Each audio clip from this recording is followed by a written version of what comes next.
I've already said something, so I'm not going to say a lot of stuff now. But if you remember, those of you who've seen me before, I talk about this idea of Sunday morning being an opportunity for reassurance and an opportunity for challenge. We've had the reassurance. We've heard that we are included, that as Gentiles, everyone is included within the love of God. We've heard that beautiful reading from the Revelation, no more tears, no more crying, no more pain.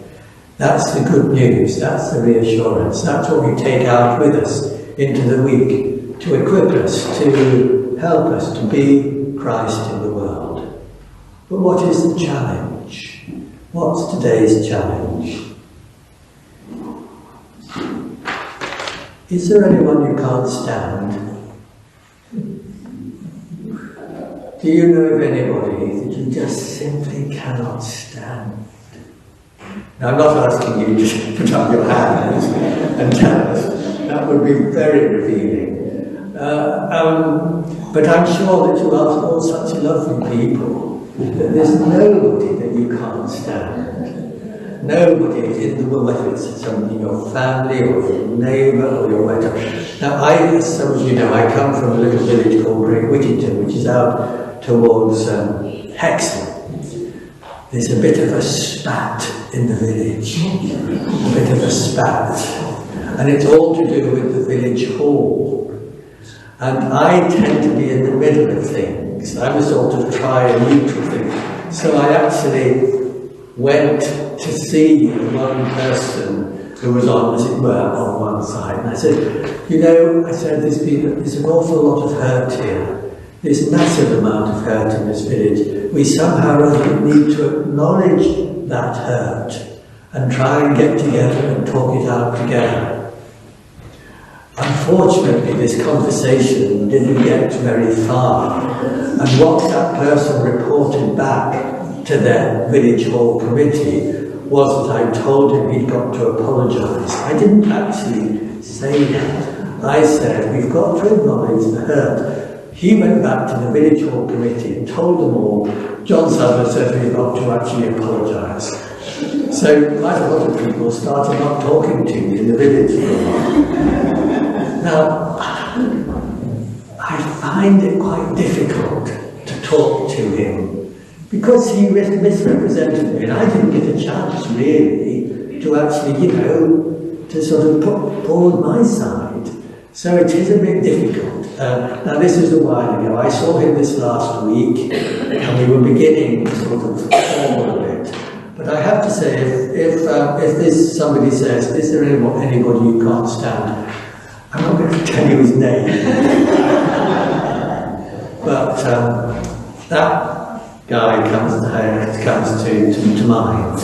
Now, as I say, there's nobody here who will have anybody who they can't stand. You'll be so loving, so caring, all the rest of it. I mean, maybe there's one or two people who you think, oh. And of course, there are lots of other people who we don't take any notice of. As you know, I'm involved in the cathedral, and what we're doing there is we've got this idea of radical welcome, right? And the idea of radical welcome is, and I think I might have mentioned this before, that everyone is of total, utter, equal value.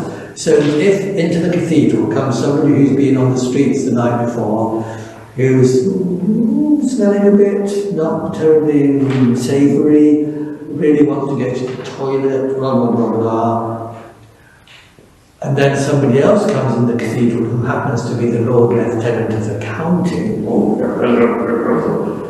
what we say is we must give the same welcome to one as to the other. And it's just so exciting at the cathedral because this is beginning to happen, that we don't make judgments about people. Now we do, don't we? We see people and we immediately make judgments about them.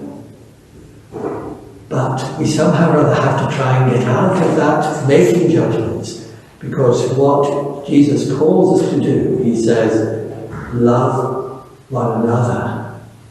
As I have loved you, you must love one another. That's today's challenge.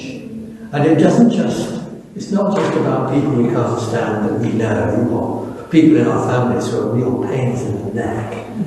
It isn't just about them, it isn't just about our neighbours that cause us all sorts of problems.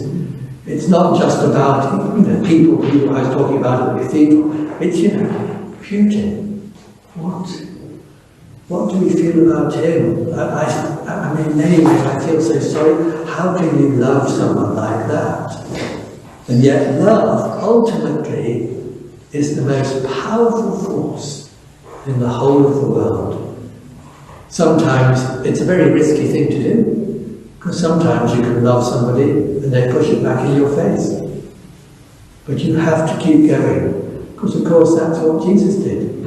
He loved, and it was pushed back in his face. He was crucified. But what happened? He rose again. Love is the ultimate winner. So that's today's challenge. I just read that again. I give you a new commandment, Jesus says, that you love one another. And that's not just in St. Martin's, we're friends here. It's much more.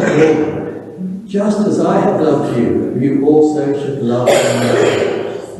And then he says, by this, everyone will know that you are my disciples if you have love for one another. People see this love and they think, wow, something's going on there. That's today's challenge. Amen.